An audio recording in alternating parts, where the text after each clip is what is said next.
Hi folks, it's Evo here from Thundermist Lure Company. Always great to see you, and welcome to today's episode of Thundermist Fishing Tip. We have got an absolute beautiful summer day upon us right now, folks, and I am here with the Boatless Angler. And today, folks, it's all about looking for that bass bite.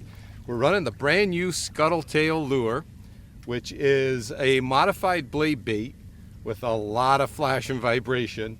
And you've seen me use this for walleye, so now it's our first time we're going to be using them for bass. And we're working this shallow water, and you could work these just like you work any spinner bait, for example. You can cast them from shore, cast them from a boat, work them deep, work them shallow. A lot of options, but right now, because we're only fishing in like 8 to 10 feet of water, we're going to cast and retrieve them and work them just like a spinner bait. Maybe pause every so often, let it fall a little bit.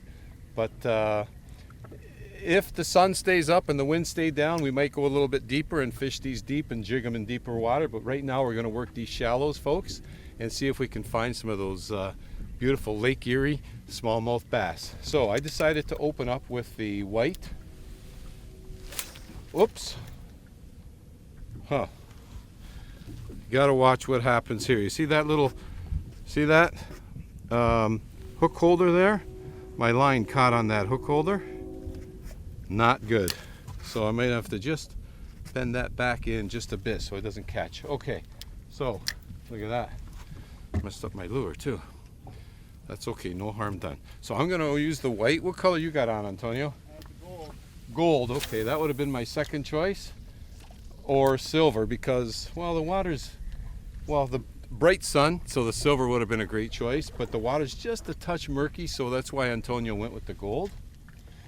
And I went with the white only because my good friend says go with the white. So I said, all right, I'll open up with the white anyway. But we brought all colors with us. So we got a great day, folks. We're going to work these Scuttletails in along this back bay shoreline and see if we can find some of those aggressive smallmouth bass. So stay tuned, folks. He's not a big one, but did he ever nail that Scuttletail? And he came barreling out of the water. Oh, another jump, another jump. I'm trying to keep him down, folks. I'm trying to keep him down.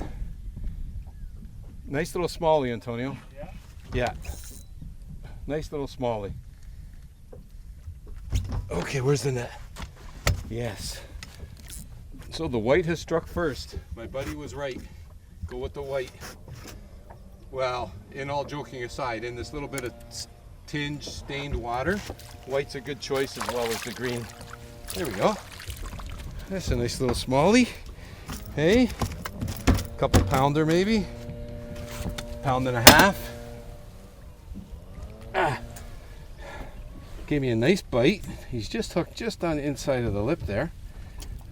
Let's take, there we go. Take the lure out of the net so it doesn't get tangled up even more. Come on out of there.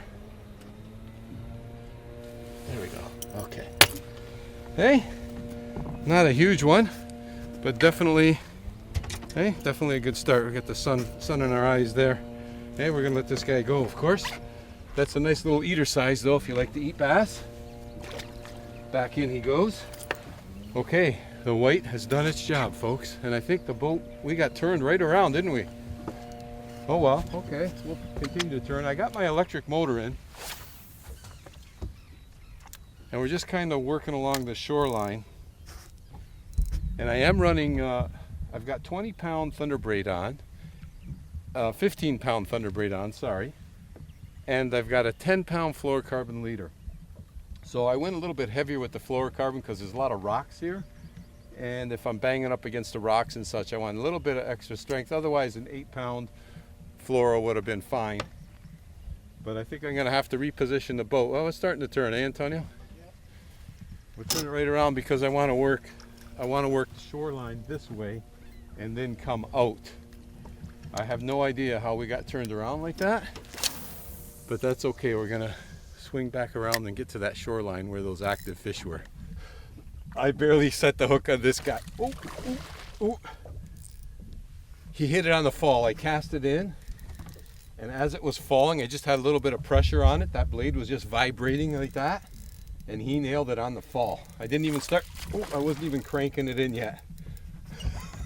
that was great. I loved it. Okay, I just hope this hook set now, because I was not prepared for that at all. Not at all. Take that. Make sure we're not turning around in circles. Electric motor. This one looks to be about the same size. Maybe a tad bit bigger, actually. A little bit bigger, yeah.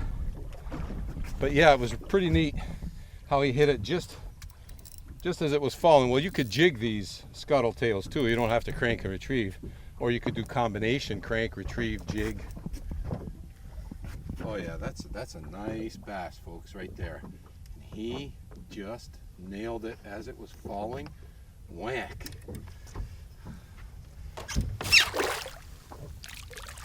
Come on, buddy. There we go. Well, the white is definitely on today, that's for sure. Let's get you out here. Nice bass. Come on, buddy. There we go. Hey? Beautiful. Nice little smallmouth right there, folks. Nice little smallmouth. And talk about the hook set. That's sort of the advantage of the treble hook, I guess, right? The advantage of the treble hook. Which that hook is easily changed if you prefer single, but the treble hook definitely gives you an advantage. And we're turning around again. Use my remote, straighten us up, but we're gonna let this guy go. That's a good 2-pounder, a little bit bigger than the other one. Nice smallmouth bass, nice and healthy. See you, bud. Give me a good bite. Actually spooked me with the bite. It was good. Yeah, just as I cast it in, and then I just had a tight line, and I don't know if you could tell, but it's just vibrating on the way down, and then whack, he just hit.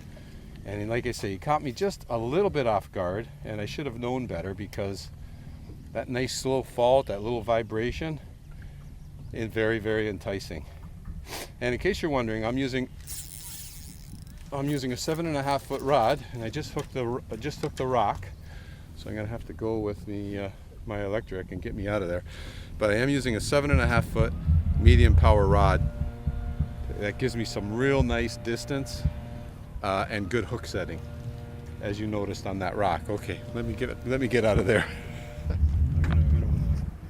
I'm coming, Antonio. I'm gonna land them for you. Yeah. I saw that hit and jump just as I got my line out of that snag. You set the hook. The jump was big, but I don't think the fish is very big. That's a nice little smallmouth. Come on, look at him. That's a beauty. Nice colors on him. He's dogging it. Yes, he is.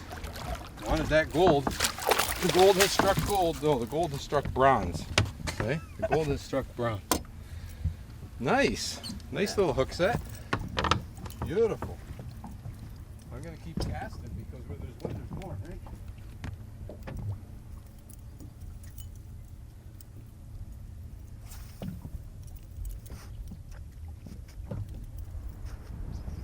So that was a nice hook set. I literally just got my line out of that snag, which was another reason why I went with the, there we go, another reason why I went, oh, I just lost him. Oh, he jumped and I lost him, son of a gun.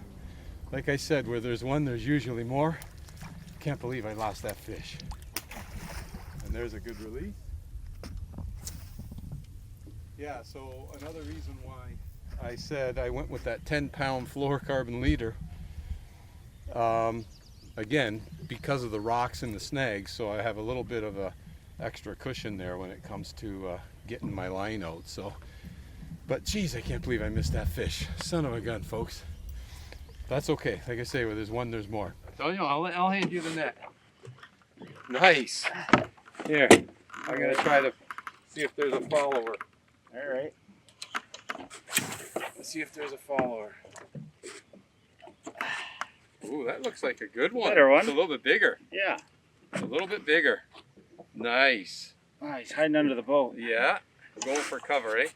Actually, I better move my line out of the way. That's a nice smallie, Antonio. Real nice smallie. Whoa! Want me to land them? I should land them. That's a bigger fish. That's a nice bass. Nice. You got him? Hell yeah. That That's worth a photo right there, Antonio. It's a Hey, good fish. Yeah. leave the Scuttletail. I'm going to take a quick photo. Okay. With that Scuttletail. That's about a what? 3? Solid 3? It's a 3-pounder. Yeah. I'll take a quick photo. Nice fish. Good hit too, eh? Great hit. He's crushed it. He nailed it. Oh, Pliers. you need the needle nose? Here. Oh no, I think I'm good. You're good? Yes? No, I need. Oh, got it. Okay. Oh yeah, that's a little bit better. That's a nice smallie right there. Real nice bass. Well, the gold is on and the white is on, Antonio. So I think we both made ourselves a good choice today. That fish came out of 5 feet of water. Really, really, really shallow bass. Well, I think we're going to keep working the shallow water, folks, because these bass are definitely on the bite and the fish are getting bigger. So I like it.